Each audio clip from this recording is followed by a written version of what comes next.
مجھ پر 5 نہیں 10 نہیں 20 رمضان گزر چکے، کیا میں اللہ کے رسول صلی اللہ علیہ وسلم کے اس بد دعا سے بچنے میں ایک مرتبہ بھی کامیاب ہوا؟ کیا میں اس مرتبہ کامیاب ہو رہا ہوں؟ ابھی بھی میرے دوستو 2-3 دن بعد اللہم بارک علی محمد وعلی آل محمد كما باركت على إبراهيم وعلى آل إبراهيم إنك حميد مجيد.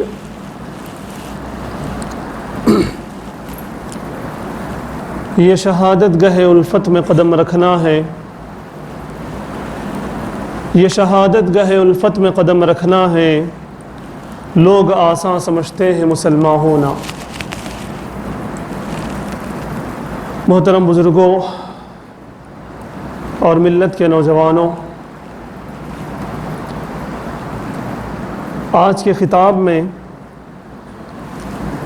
انشاءاللہ ہم جاننے کی کوشش کریں گے بہت جلد جو عید آنے والی ہے وہ عید ہمارے لیے خوشی کا باعث ہے یا پھر وہ عید ہمارے لیے وعید یعنی کہ غمی کا ذریعہ ہے، خوشی کا دھوکہ ہے، یا جہنم کے ہولناکیوں کے لیے وہ ہمارے لیے دھمکیاں لے کر آ رہی ہے۔ اس بارے میں انشاءاللہ گفتگو کرتے ہوئے اگر موقع ہو صدقۃ الفطر کے بارے میں بھی انشاءاللہ کچھ عرض کرنے کی کوشش کی جائے گی۔ عام طور سے رمضان المبارک کے آخری جمعے کو جمعۃ الوداع کے نام سے لوگ جاننے لگے ہیں، جبکہ حدیث میں اس کا کوئی ذکر نہیں، اولیاء اللہ کی زندگیوں میں اس کا کوئی ذکر نہیں۔ ہاں یہ بات ضرور ہوئی کہ جب رمضان کا آخری عشرہ آیا تو نبی پاک صلی اللہ علیہ وسلم نے بھی، صحابہ نے بھی، اولیاء اللہ نے بھی، ہمارے بڑوں نے بھی اپنے آپ کو دنیا سے الگ تھلگ کر دیا اور اپنے آپ کو مسجد میں گویا کہ قید و بند کر دیا اور اعتکاف میں بیٹھ گئے، اور سارے آخری عشرے کو خوب اچھی طرح سے لطف اندوز ہونے، خوب عبادتیں کرنے کی انہوں نے کوشش کی،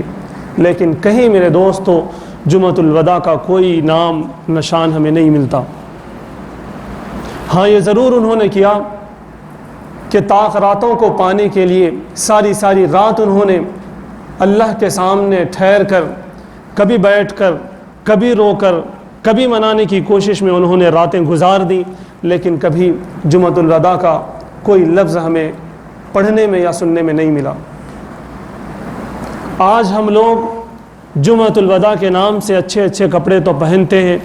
لیکن آخری عشرے کا کوئی خیال ہم نہیں کرتے، تاخراتوں کا کوئی لحاظ ہم نہیں کرتے۔ دوستو اصل میں شیطان نے ہمیں دوسری چیزوں کی طرف متوجہ کر دیا ہے۔ یہ لوگ اگر فری رہیں گے، یہ لوگ اگر خالی رہیں گے تو یہ لوگ عبادتوں میں لگ جائیں گے، اس لیے شیطان نے ہر جگہ ہمیں ایسے کاموں میں لگا دیا کہ ہم اس میں مصروف ہو گئے ہیں۔ آپ دیکھ لیجئے پورا رمضان المبارک ہمیں نمازوں میں، روزوں میں، زکوٰۃ میں، صدقہ خیرات میں، لوگوں کی ہمدردی میں، قرآن کریم کی تلاوت میں ہمیں لگا رہنا چاہیے تھا، لیکن شیطان نے ہمیں شاپنگ میں، شیطان نے ہمیں گیمز میں، شیطان نے ہمیں یہاں وہاں پھرنے میں، شیطان نے ہمیں کھانے بنانے میں لگا دیا۔ کسی نہ کسی ایک طرف وہ ہمیں مصروف کر رہا ہے تاکہ ہم عبادتوں کی طرف مصروف نہ ہوں۔ اسی لیے میں نے جو آج موضوع لیا ہے میرے دوستو، ہم سال بھر، ہم مہینہ بھر روزے رکھتے، ہم مہینہ بھر عبادتیں کرتے، ہم مہینہ بھر قرآن کی تلاوت کرتے، تو ہمارے لیے آخری دن عید کا دن ہوتا، جس دن اللہ رب العزت فرشتوں سے یہ کہتے ہیں،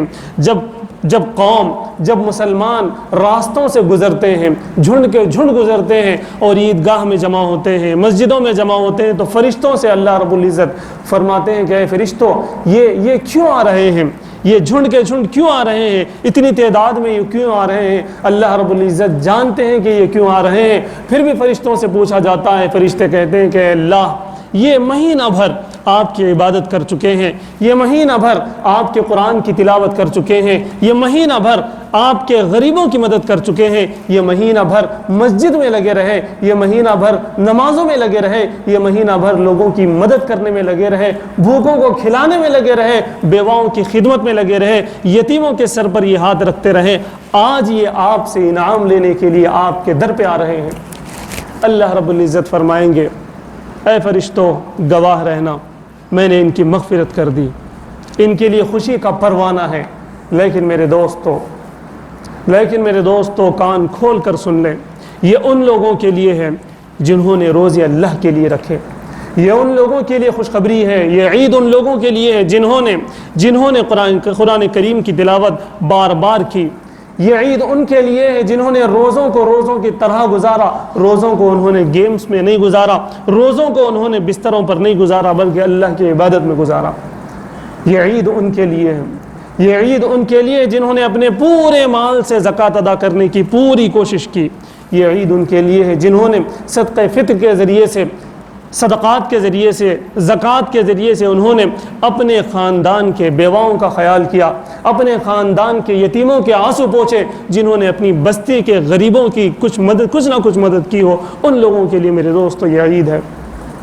ورنہ تو ہمارا بن سور کر جانا، نہا دھو کر جانا، عطر لگا کر جانا، یہ تمام چیزیں ہمارے لیے بیکار ہو جائیں گی، ہمارے منہ پہ مار دی جائیں گی۔ اس لیے کہ سرکار دو عالم صلی اللہ علیہ وسلم کی زندگی کو ہم جب دیکھتے ہیں،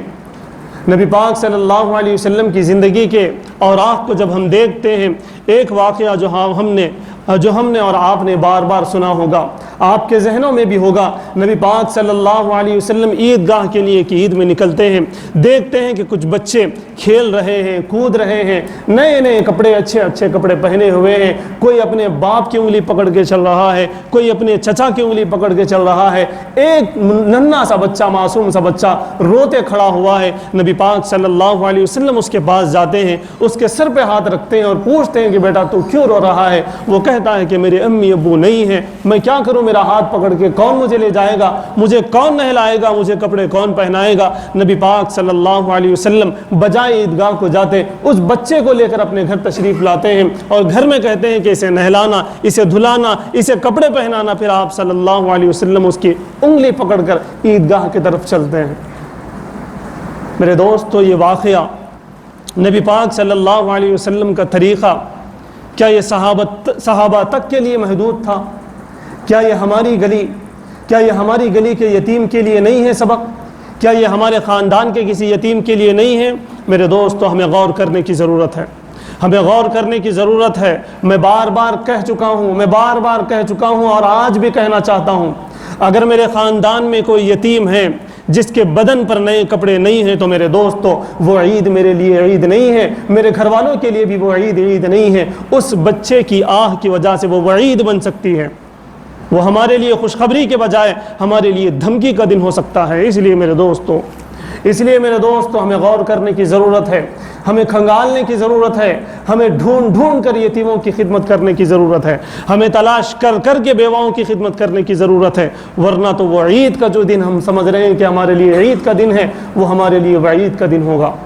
بہت لوگوں نے اس پر کلام نہیں کیا، بہت لوگوں نے اس پر نہیں لکھا، میں ڈھونڈ رہا تھا کہ کہیں کچھ مل جائے، لیکن میرے دوستو مجھے نہیں ملا، مجھے لیکن وہ حدیث ملتی ہے جس حدیث کو آپ بھی جانتے ہیں، میں بھی جانتا ہوں، میں سمجھتا ہوں کہ سارے مسلمان جانتے ہیں۔ نبی پاک صلی اللہ علیہ وسلم منبر مبارک پر چڑھ رہے ہیں، ایک سیڑھی پر چڑھتے ہیں تو آپ صلی اللہ علیہ وسلم آمین فرماتے ہیں۔ صحابہ نے پوچھا کہ یا رسول اللہ یہ کیوں؟ اللہ کے رسول صلی اللہ علیہ وسلم نے ارشاد فرمایا، ایک سیڑھی پر میں نے جب قدم رکھا تو حضرت جبرائیل نے کہا کہ جس کسی مسلمان نے رمضان کو پا لیا ہو اور اس نے اپنے لیے جنت کو واجب نہ کر لیا ہو، وہ برباد ہو جائے، وہ ہلاک ہو جائے، اس کے کاروبار ختم ہو جائے، اس کی صحت تباہ ہو جائے، اس پر مقدمے غلط سلط گڑھے جائیں، اس کے گھر پر بلڈوزر چڑھ جائے، ایسی گویا کہ حضرت جبرائیل علیہ السلام نے بد دعا دی تھی اور نبی پاک صلی اللہ علیہ وسلم نے منبر پر ٹھہر کر آمین فرمایا تھا۔ میرے دوستو یہ رمضان مجھ پر بھی آ رہا ہے، یہ رمضان آپ پر بھی آ رہا ہے، اور ہم سمجھ رہے ہیں کہ آگے جو ہمارے 2-3 دن بعد عید آنے والی ہے وہ ہمارے لیے عید ہے، لیکن میرے دوستو جن لوگوں کو نبی پاک صلی اللہ علیہ وسلم کی آمین کی وہ بد دعا لگے گی، آپ یقین جانیے ہم اچھے کپڑے پہن لیں، اگرچہ ہمیں عطر لگا لیں، اگرچہ ہمارے گھر میں کچھ بھی بن جائے، لیکن وہ ہمارے لیے عید نہیں ہے، وہ ہمارے لیے وعید ہے۔ نبی پاک صلی اللہ علیہ وسلم کی آمین ہے بد دعا پر کہ وہ برباد ہو جائے، وہ گھر تباہ ہو جائے، اس کے رشتے ختم ہو جائیں، اس کے رشتہ داریاں ختم ہو جائیں، اس کا کاروبار برباد ہو جائے جس نے رمضان کو پا لیا ہو اور اپنے لیے جنت کو واجب نہ کر لیا ہو۔ ہمیں غور کرنے کی ضرورت ہے، ہم نے رمضان میں اپنے اعمال کو کیسے سنوارا، ہم نے رمضان میں اپنی نگاہوں کا استعمال کیسے کیا، ہم نے اپنے ہاتھوں کا استعمال کیسے کیا، ہم نے اپنے مال کا استعمال کیسے کیا، ہم نے ایک لمحے کا استعمال کیسے کیا، کیا ہمارا ہر قدم ہمیں جنت کی طرف لے جا رہا ہے، کیا ہماری ہر نظر نبی پاک صلی اللہ علیہ وسلم کی اس بد دعا سے ہمیں بچا رہی ہے، کیا ہمارا ہر معاملہ نبی پاک صلی اللہ علیہ وسلم کی اس آمین والی بد دعا سے ہمیں بچا رہی ہے، اس پر غور کرنے کی ضرورت ہے۔ میں آپ کو یہ بھی بتاتا چلوں کہ ہمیں انجان ہونے کی ضرورت نہیں ہے، ہماری زندگیوں میں 5، 10، 15، 20، 40 رمضان آ چکے ہیں، ہم جانتے ہیں کہ ہم نے رمضان کو کیسے گزارا تھا اور آج کے رمضان کو ہم نے کیسے گزارا ہے، ہم جانتے ہیں۔ اگر ہم نے پچھلے رمضانوں میں نمازوں کی پابندی کی اور سال بھر ہم نے اگر نماز کی پابندی کی، اس کا مطلب یہ ہوا کہ پچھلے رمضان کے جو ہمارے نماز تھے وہ نماز ہمارے قبول ہو گئے۔ اگر ہم نے پچھلے رمضان میں نگاہوں کا استعمال صحیح کیا تھا اور سال بھر بھی ہم نے نگاہوں کا صحیح استعمال کیا، اس کا مطلب یہ ہے کہ رمضان کی جو ہماری نگاہوں کا صحیح استعمال تھا وہ ہمارا قبول ہو چکا، ورنہ تو وہ ہمارے منہ پہ مار دیا جائے گا۔ آپ جانتے ہیں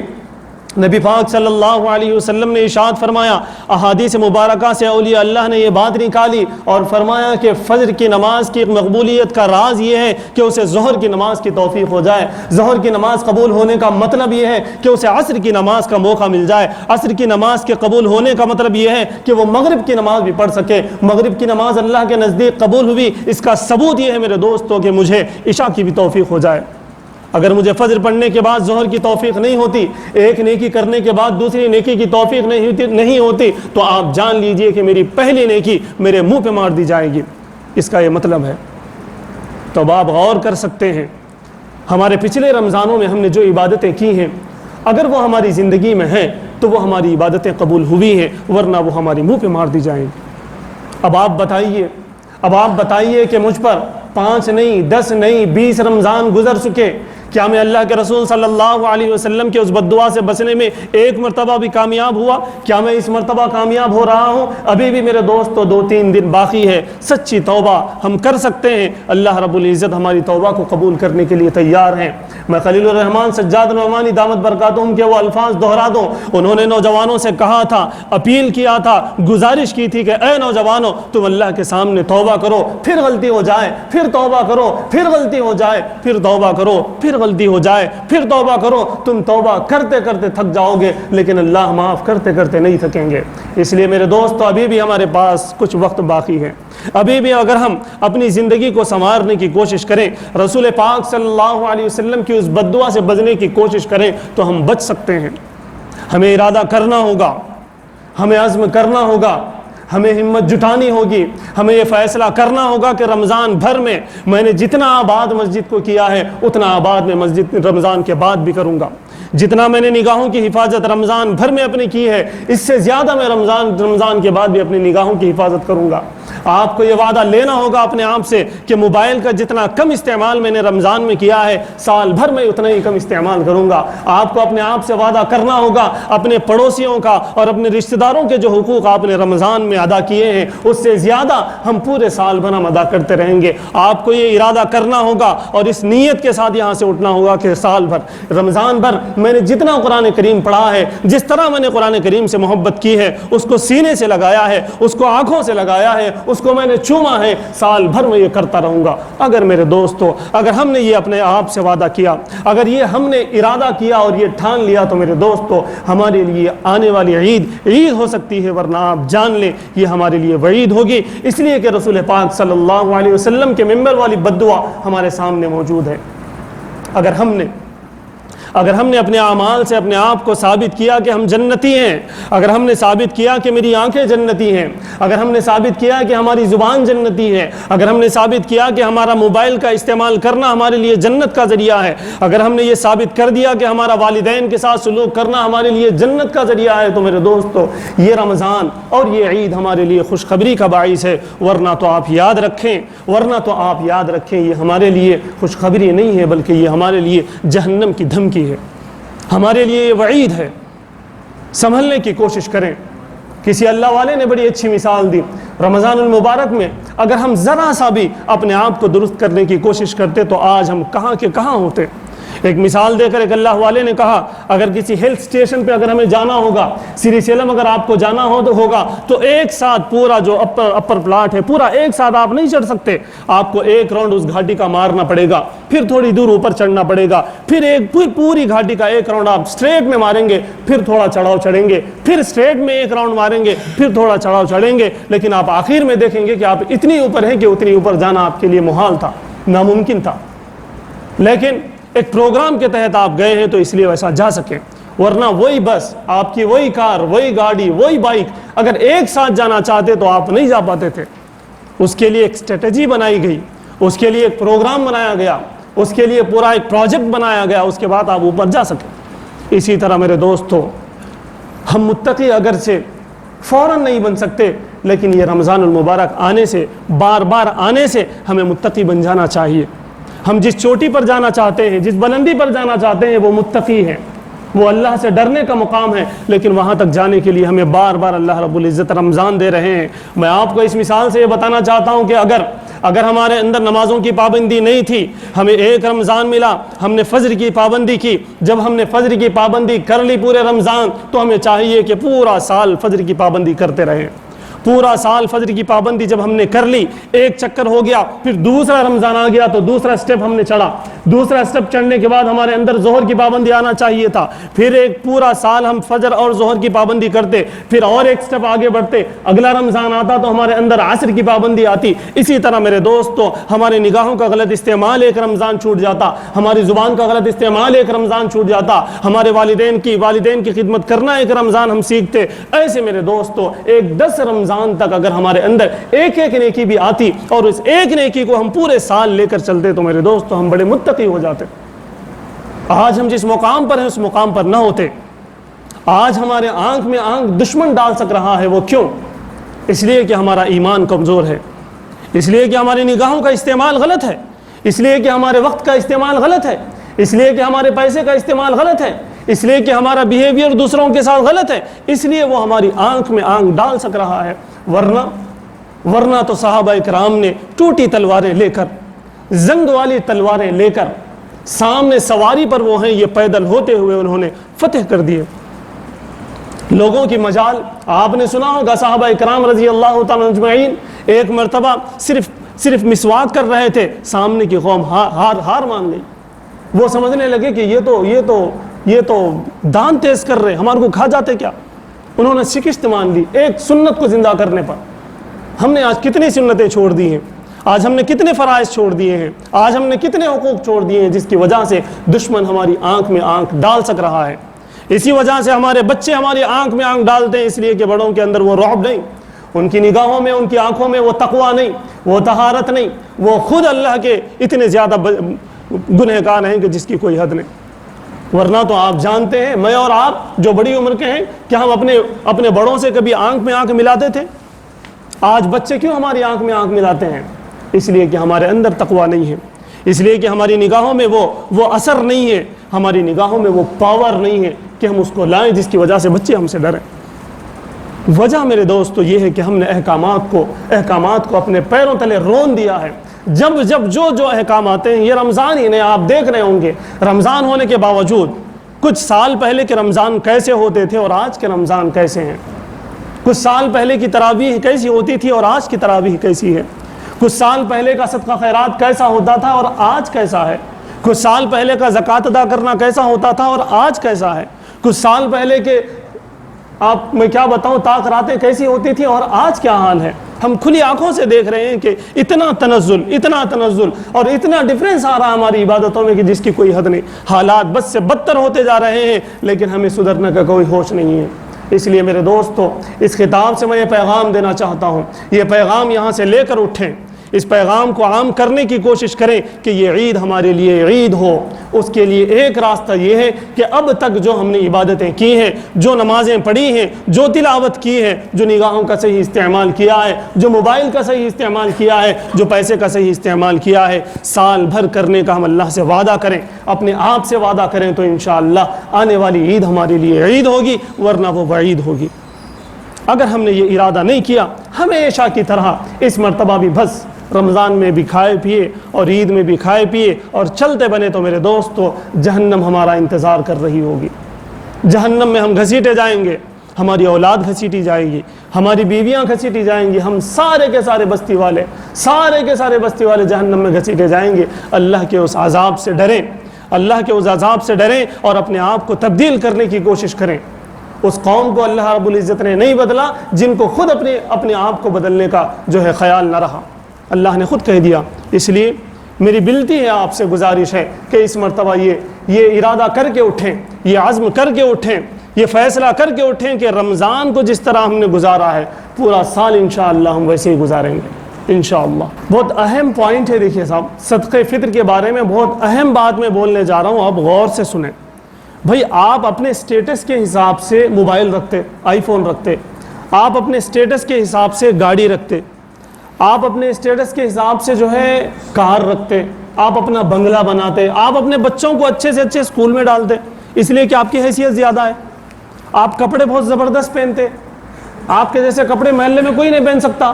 آپ کے جیسا گھر کسی کا نہیں ہے محلے میں, آپ کے جیسے گاڑیاں کوئی رکھ ہی نہیں سکتا, آپ اپنے گھر والوں کو جس طرح اچھا کھلاتے پلاتے, بار بار حیدرآباد لے جا کے مندی کھلاتے, یہ سب دوسرے نہیں کر سکتے. جب بات صدقہ فطر کی آتی تو کنجوسی کیوں بھائی,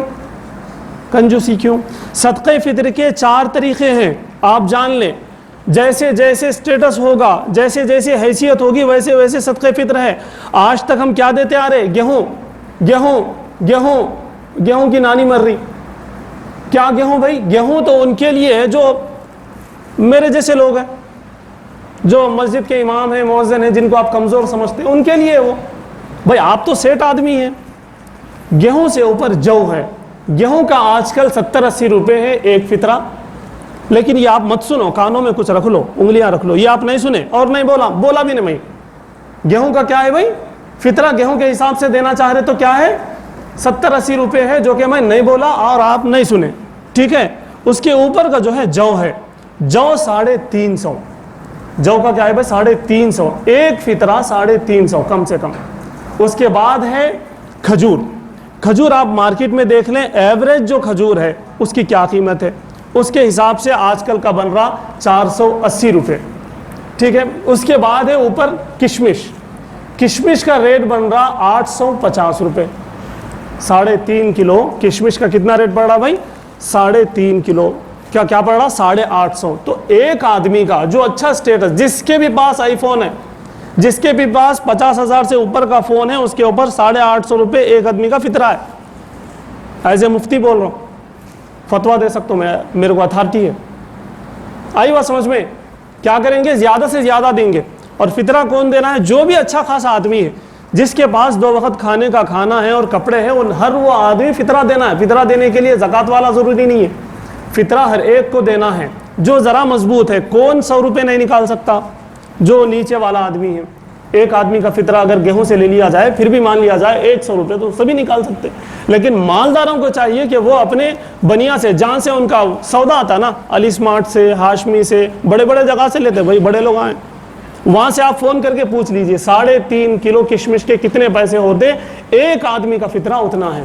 اور کوشش کریں فطرے کے ذریعے سے ہمارے اپنے گھر کے بازو جو یتیم ہیں, جو بیوہ ہے, جن کے پاس کپڑے موجود نہیں ہیں, جلدی دے دیں. عید سے پہلے بھی دیا جا سکتا ہے, تاکہ وہ عید میں کچھ لا سکیں, وہ سویاں لا سکیں, وہ شیر خورمے کے جو مغزیات ہوتے وہ لا سکیں. بعض لوگ وہ بھی نہیں لا سکتے, ایسے لوگ ہیں, آپ جائیے تلاش کریے, معلوم ہوتا. تو فطرے کے سلسلے میں بس میں یہ بات بتانا چاہتا ہوں. باقی سب چیزاں تو ہر عید کو آپ سنتے رہتے, لیکن یہ بھی آج سن لیجئے کہ زیادہ سے زیادہ نکالیں. زیادہ سے زیادہ فطرہ نکالنے کی کوشش کریں، اور عید کی نماز سے پہلے نکالنا چاہیے، لیکن ابھی نکال دیں، علی الفور نکال دیں، تاکہ جس غریب کو ہم وہ دے رہے ہیں ان کو اس کا کچھ کام ہو سکے۔ اللہ تعالیٰ سے دعا ہے کہ اللہ تعالیٰ ہمیں اس رمضان کو جنت کا ذریعہ بنانے کی توفیق عطا فرمائے، اور اپنے زیادہ سے زیادہ فطرہ نکال کر غریبوں کی اور یتیموں کی اور بیواؤں کی مدد کرنے کی توفیق عطا فرمائے۔ وآخر دعوانا الحمدللہ رب العالمین۔